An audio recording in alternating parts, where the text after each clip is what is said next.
കോഴിക്കോട് കോർപ്പറേഷനിൽ നടക്കുന്നത് കമ്മീഷൻ വികസനം ആണ് എന്ന് കോൺഗ്രസിൽ നിന്ന് രാജിവെച്ച ആം ആദ്മി പാർട്ടിയിൽ ചേർന്ന നടക്കാവ് കൗൺസിലർ അൽഫോൺസ ന്യൂസ് മലയാളത്തോട്. സീറ്റ് കിട്ടാത്തതിലുള്ള വിയോജിപ്പല്ല, സിസ്റ്റത്തോടുള്ള വിയോജിപ്പാണ് മാറ്റത്തിന് കാരണം. വിവിധ മുന്നണികളിൽ നിന്ന് കൂടുതൽ ആളുകൾ വരും ദിവസങ്ങളിൽ ആം ആദ്മി പാർട്ടിയിലേക്ക് വരുമെന്നും സംസ്ഥാനമൊട്ടാകെ ഈ മാറ്റം അലയടിക്കുമെന്നും അൽഫോൺസ ന്യൂസ് മലയാളത്തോട് പ്രതികരിച്ചു. തദ്ദേശ സ്വയംഭരണ സ്ഥാപനങ്ങളിലേക്കുള്ള തിരഞ്ഞെടുപ്പ് അടുത്തു.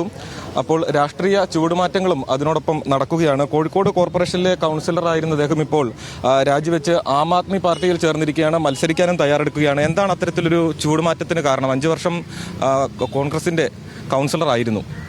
5 വർഷം കോൺഗ്രസിന്റെ കൗൺസിലറായിട്ട് എൻ്റെ ടേം പൂർത്തിയാക്കി. അപ്പോഴേ ഞാൻ ജനങ്ങളോട് പറയാറുണ്ടായിരുന്നു, കോൺഗ്രസിന്റെ കൗൺസിലർ തന്നെയാണ് മത്സരിച്ചതും എല്ലാം.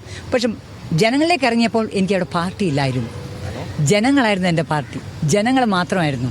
ഇപ്പോൾ ജനങ്ങൾക്ക് വേണ്ടി ചെയ്യാൻ പറ്റിയ പാർട്ടി ആം ആദ്മിയാണെന്ന് എനിക്ക് 2-3 കൊല്ലം മുമ്പേ മനസ്സിലാക്കി. പക്ഷെ സമയം I have to complete my term. ഒരു പ്രതിബദ്ധത ഉണ്ടല്ലോ, ആ 5 വർഷം വരാൻ വേണ്ടി കാത്തിരിക്കുകയായിരുന്നു. ഇത്രയും കാലം കോൺഗ്രസിന്റെ കൂട്ടത്തിലായിരുന്നു. അപ്പോൾ എന്താണ് അവിടെ സംഭവിക്കുന്നതിനെ പറ്റി ഒരു ധാരണയുണ്ടോ? അവിടെ നടക്കുന്ന ഈ അവരുടെ ഇന്നർ പൊളിറ്റിക്സ് ആണോ നിങ്ങളുടെ പ്രശ്നം, അതോ ജനങ്ങൾക്കായി ഒന്നും ചെയ്യാൻ കഴിയുന്നില്ല എന്നുള്ളതാണോ? ജനങ്ങൾക്കായിട്ട് ശരിക്കും പറഞ്ഞാൽ ഇവിടെ നടക്കുന്ന അഴിമതിയാണ്. ഈ അഴിമതിയിൽ ഒരു കൂട്ടുകച്ചവടമാണ്. അതിൽ നമ്മൾ എന്തിനും സാക്ഷിയാവുന്ന ഈ ജനങ്ങൾക്ക് വേണ്ടിയിട്ട് നന്മ ചെയ്യേണ്ട നമ്മൾ ഈ കൂട്ടുകച്ചവടം കണ്ടുകൊണ്ടിരിക്കുക. ദ ലാസ്റ്റ് 5 years ഇത് കണ്ടുകൊണ്ടിരിക്കുക. Sorry, I have to stop it. ഒരു പുതിയത് തിരഞ്ഞെടുക്കണം. കാരണം ഈ കൂട്ടുകച്ചവടത്തിന് ഒരു അവസാനം വേണ്ടേ? 45 കൊല്ലമല്ല ഈ അഴിമതി കോർപ്പറേഷൻ ഇങ്ങനെ മുന്നോട്ട് പോകുന്നത്. അവസാനം വേണം. അതുകൊണ്ട് അതിനെ നാന്ദി കുറിക്കാൻ തുടക്കം കുറിച്ചു. ലോകബാങ്ക് 2800 കോടി രൂപ കൊടുത്തു കേരള സോളിഡ് വേസ്റ്റ് മാനേജ്മെന്റ് പ്രൊജക്ടിന്. ഒന്നും ഉപയോഗിക്കാഞ്ഞിട്ട് 800 കോടി ലോകബാങ്ക് പിൻവലിച്ചു.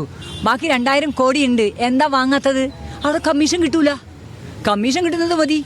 അതാണോ ജനങ്ങൾക്ക് കൊടുക്കേണ്ടത്? നമ്മുടെ കോഴിക്കോട് കോർപ്പറേഷൻ 4 കോടി പൊതു ഖജനാവിൽ പോയത്.